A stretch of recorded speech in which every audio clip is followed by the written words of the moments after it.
每按一次按钮就要断一根手指，每过60秒钟就要吸一对眼珠。男人只是因为偷了5块钱就被绑在椅子上动弹不得，眼前是一片漆黑，抽真空机附带吸盘紧紧地卡在脸上，严丝合缝。如果机器抽真空，那他的眼球一定保不住。他本能的想用手挣脱，但周围被铁板牢牢固定，唯一逃脱的方法就是要转动按钮，一根一根断掉10指连心的手指。多大的仇恨才会这样设计？看到这儿我已经汗流浃背，但紧跟着就是小刀切手臂，开颅取大脑，徒手线锯切大腿，吸管真空取骨髓，各种酷刑惊悚诡异，令人窒息。隔着屏幕我都感觉头皮发麻。寻遍千山万水，费了好大劲，终于找到了无删减版。这就是2023最惊悚的电影《电锯惊魂》第10部，赶紧艾特你的大冤种一起观看，体验隔着屏幕的心跳加速，恐惧蔓延。故事开始在不久前，电锯被查出癌症，还没等他询问病情，医生就说寿命只剩下几个月，不由得令他心痛惋惜。毕竟这一生中还有好多好事没做。电锯悲伤地转过身，却看到临终病房的男护士鬼鬼祟祟在偷他的钱，垂死之人也要加害一把，这让他原本无处发泄的怨气似乎找到了发泄之地。于是就出现了开头那一幕，男护士被打晕，带到仓库中，睁眼就是这恐怖的刑具。尽管他拼命喊叫，也没人上前帮忙。正当他惊慌失措时，耳边响起机械的男声，原本造福人类的职业却被你这种人渣玷污，现在给你个救赎的机会，60秒内掰断自己偷东西的手指，不然就要留下一对眼珠。护士还以为这是疯子无聊的恐吓，但脸上逐渐增加的吸力让他越发惶恐。听着耳边的倒计时，他选择旋转按钮。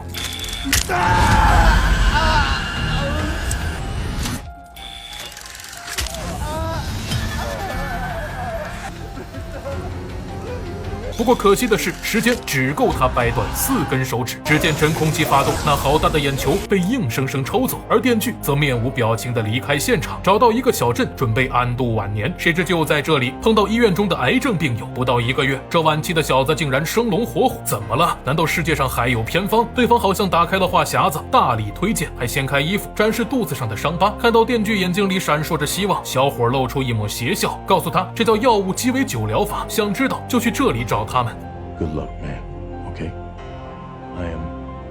I'm rooting for you. 回到家中，电锯将信将疑地尝试联络，第2天就收到治疗邀请，时间在5天后。墨西哥有一场患者见面诊疗，机会难得，切要珍惜，因为这种疗法能让患者一次痊愈，终身免服药，所以他们要不停换地方，躲避大型制药公司的压迫。听到这儿，似乎有点道理，就算死马当活马医，也比坐着等死强。电锯如约而至，到站后，这里有专门的司机，有隐蔽又安静的治疗场所。刚进门，还有个刚痊愈的女孩跟他打招呼，有病友，有资质，有专业的医生。看到这儿，电锯完全放下心来，爽快地交了费用，开始治疗。对方说这叫半清醒开颅手术，能让他看到医生清理坏死脑组织的过程。好与不好，患者完全自己感受得到。恍惚中，电锯看到屏幕上传来的图像，感受着头顶的刺痛，心里都舒服了许多。两眼一闭一睁，他在另一张床上醒来。医生告诉他手术10分顺利，再躺几天就能完全出院，还送上了几盒止痛药。电锯10分感激，在当地的疗养院又待了几天，感受到身体好转，还带来东西登门拜访感谢。这次真的遇到了好人呐！但让他吃惊的是，这里早已人去楼空，医生、护士、治疗过程好像只是他的一场梦。而走到无尘手术室，更是让电锯难以置信。医生给他看的手术监控，其实只是网上随便找的视频。电锯瞬间明白自己被他们骗得团团转。老年人的确是弱势群体，但谁说老年人不可以有愤怒？很快，那帮诈骗犯就要遭报应了。第一个就是医疗机构的司机，在他固定的接客点，电锯很快就找到他，制裁他。当他再次苏醒，2只手臂已经变成了这副模样。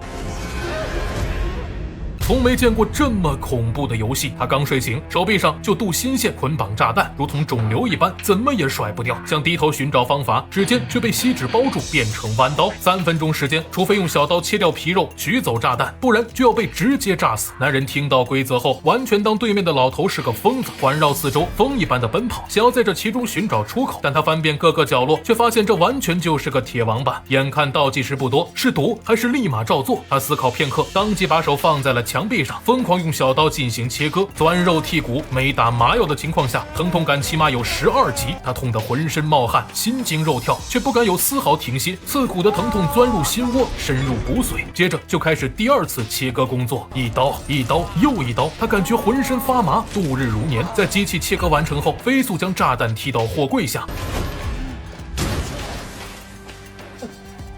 劫后余生，他算十分幸运。但其他同伙很快就被一网打尽。8年时间，这伙人骗了34位绝症患者，涉案金额超过800万美元。骗钱依然可恨，利用别人生的希望骗钱更加可恨。所以电锯要让他们付出犯错的代价。每个人之前负责什么环节，都会有相应的惩罚。女护士被绑在电椅上，必须用刀切割自己的大腿，断裂后用吸管抽取腿骨中的骨髓。当重量达到100克，机关会自动解除，逃过一劫。而这一切也要在3分钟内完成，否则就会被切掉头颅，万劫不复。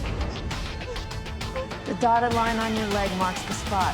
哭泣、辱骂、尖叫、哀嚎，女人的痛苦体现极致的恐惧。电锯只是站在一旁，冷冷地看着。时间1分1秒的过去，女人做过心理斗争后，打开电锯递来的盒子，皮带紧紧地勒在大腿上。做好止血处理后，女人把线锯放在腿上，牙关紧咬，猛地一拉，刹那间，鲜血混杂着碎肉掉落在地面上。剧烈的疼痛让她本能地想要停止，可耳边的倒计时如同死神催命的鼓点。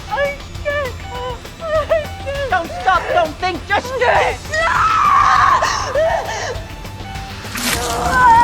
先是切割肉的滋啦声，再是切骨的沙沙声，任谁都知道这样的疼痛甚至会让人晕倒。可在肾上腺素的帮助下，女护士始终保持着那该死的清醒。当时间来到最后1分钟，她拼命拉动线锯，血肉混杂着骨头四处飞溅。几个同伙看得忍不住想吐。当大腿被切断，护士急忙插入吸管吸取骨髓，可就在达到及格线的前1秒，机关启动，护士经受切断大腿的痛苦后，还被断头台夺去生命。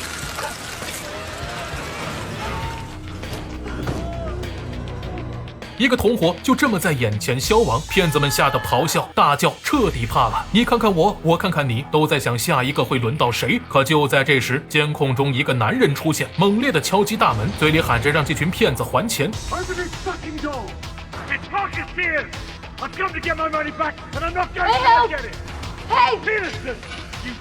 这人是电锯那天遇到的病友，今天赶过来只是想要回被骗的钱而已。见他一步步走进门，电锯并没有阻拦，而是让手下把他打晕，绑在椅子上一起观看这场游戏。帕克虽然也是受害者，还是忍不住大骂他是个疯子，可在胁迫下不得不看向屏幕。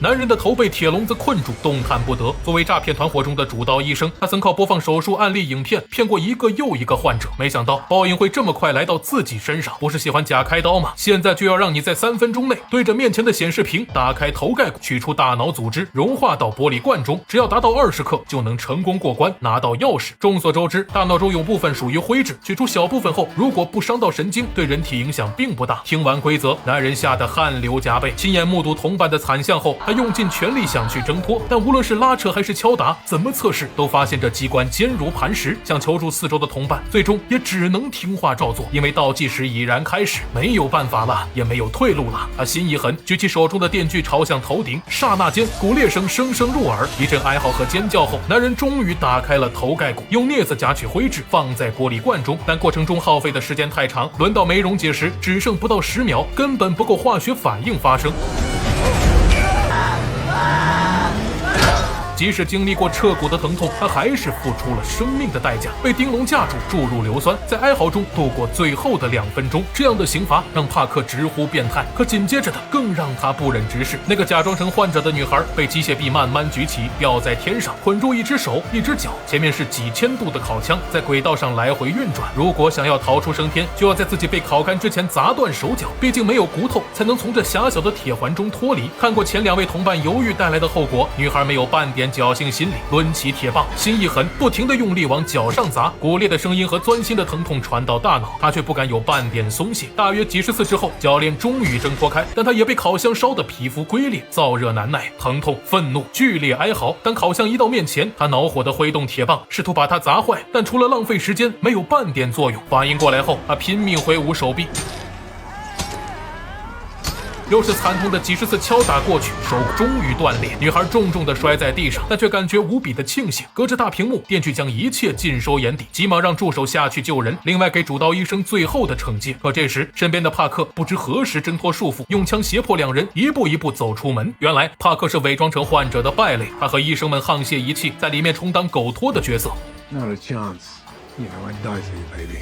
记住这句话，因为就在不久之后，他就将履行承诺。虽然这辈子对很多女人说过同样的话，但帕克不知道，这将是他最后一次骗人。一个不留神，场面两极反转，电锯被迫带上铁链，走向他们设计好的刑具。虽然处于劣势，但他仍然坚持，先送过关的女孩去医院，因为他已经完成了自我救赎。有用吗？空空感动自己罢了。女医生一脚踩在他的头上，连上一刀，他竟然恶毒到杀害自己的同伙，只为满足内心的一时之快。看到这儿，电锯的眼神中闪过一抹凶狠的神色，仿佛做出了某种决定。而这时，女医生又带来一个小孩，你不是喜欢玩游戏吗？来跟这个无辜的孩子试试吧。他把铁链拴在孩子的脚脖子上，将两人固定在跷跷板中。随着开关摁下，平台缓缓升起，电锯头上的水龙头喷出滚滚石油，两人身边各有一个摇杆，谁按下，石油就流向谁。如果平衡，就会两边都流，也就是说，两人最终只能活一个。想到自己年事已高，身患癌症，电锯毫不犹豫地搬动摇杆，男孩那边的石油瞬间停止，可他却承受着不能呼吸的痛苦。不过孩子毕竟单纯善良，看到他那么痛苦，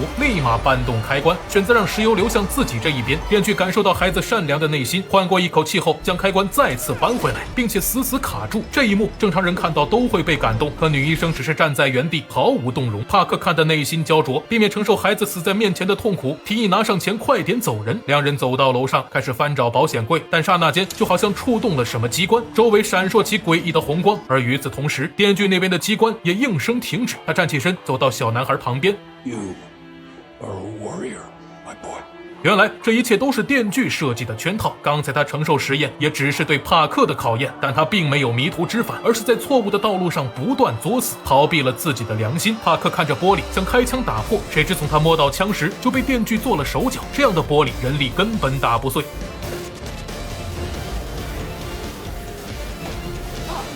紧接着，屋内开始喷出有毒气体。现在两人想逃出去，就只有一个人探出头，呼吸外面的新鲜空气。当有一个人死掉，门就会自动打开。在生死面前，刚才还如胶似漆的两个人瞬间反目，你推我，我拉你，大打出手。帕克一个不注意，被女医生一刀插在身体上。本来想救人，没想到自己却惨死在救的人手上。帕克不敢相信地看着这一切，死不瞑目。而完成对他们的惩罚后，电锯也带着助手和孩子离开这里，去帮助下一个需要帮助的人，为人伸冤。有人说他们这是罪有应得，有人说电锯这是过度惩戒。不知道你们认为对于这样的恶人应该怎么做呢？